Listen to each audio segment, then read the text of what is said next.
you excited about the storyline.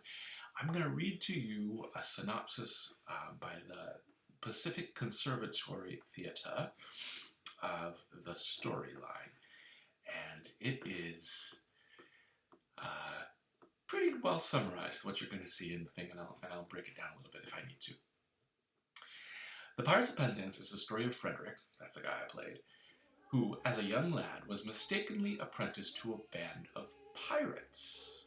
When somebody is apprenticed to somebody, it means that they're learning how to do something by working with them for free. So they're sort of doing all of the things of the job, and their payment, their pay, is learning how to do something. So you guys, as students, are sort of apprentices in a way, except for you're not really doing work for us, to a band of pirates. So he was apprenticed to a band of pirates. On this, his 21st birthday, with his apprenticeship complete, he is compelled by a sense of duty. The subtext of this, the subtitle of this is the Slave of Duty.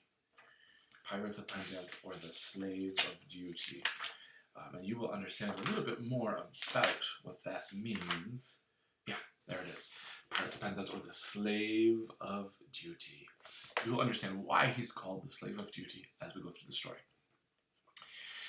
He is compelled by a sense of duty to forsake the piratical life, and with his nanny Ruth, venture out into the world.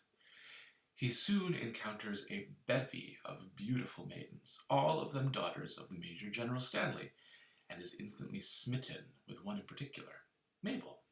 So when you're smitten by somebody, it means that you have this enormous sense of affection for somebody. But the Major General begs for their release. Oh, so I skipped a part. The pirates arrive, seize the girls, and threaten them with immediate marriage. But the Major General begs for their release, claiming that he is an orphan, and that without them, he would be left all alone.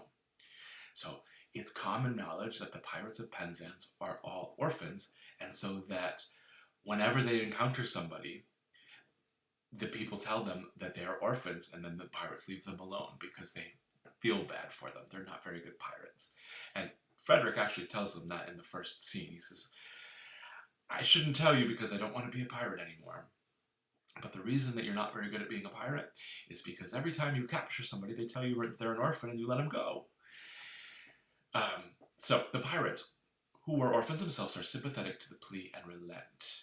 The Major General, deeply troubled by this ruse, as he is not an orphan, fears the consequences. There's a very funny scene where he is crying over the graves of his ancestors because he said that he was an orphan and he's not really an orphan. And Frederick says, but these are not really your ancestors. You just bought this property.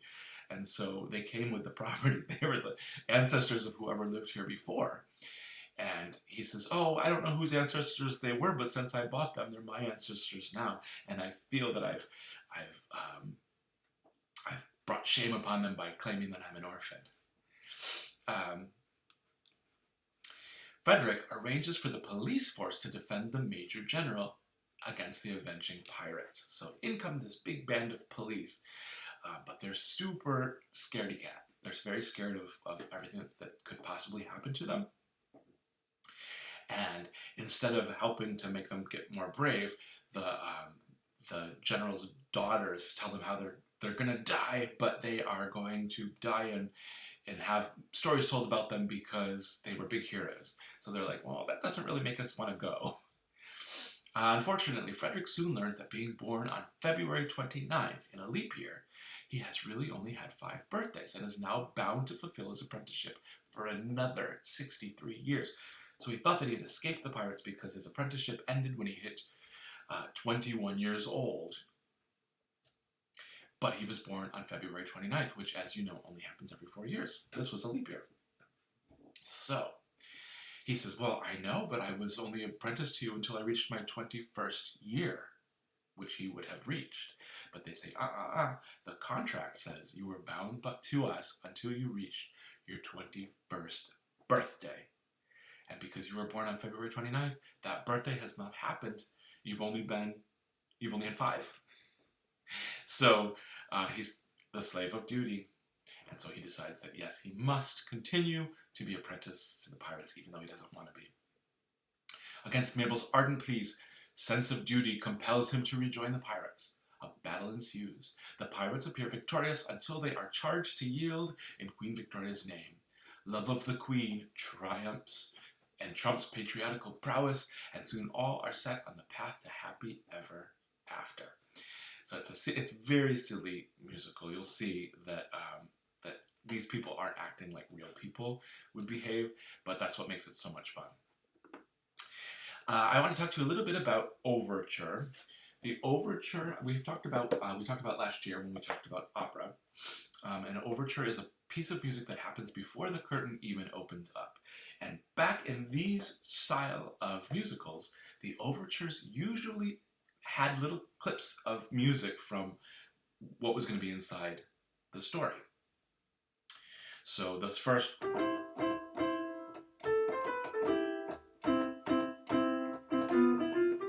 is a song that's going to come up later in the show, and then that happens throughout this whole overture.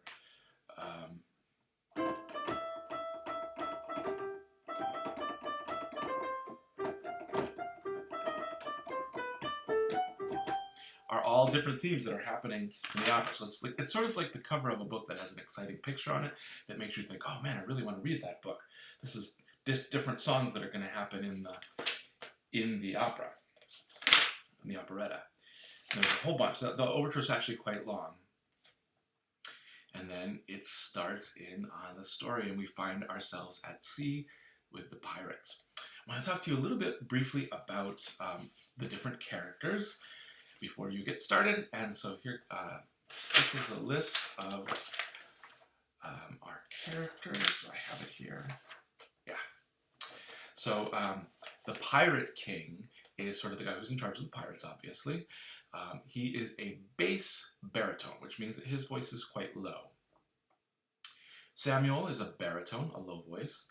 Frederick is a tenor. Now, I just told you I played Frederick, and my voice is pretty low. I actually normally sing baritone, so when I sang this, it was very, very high. But sometimes people's voices are sort of in between, and mine is like that when I sing.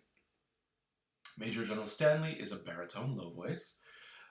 And the Sergeant of Police is a bass. You're going to hear him sing a really low note in his big song in the second act. Mabel is a soprano. That's the highest voice, and her voice is coloratura. It moves around really fast. She sings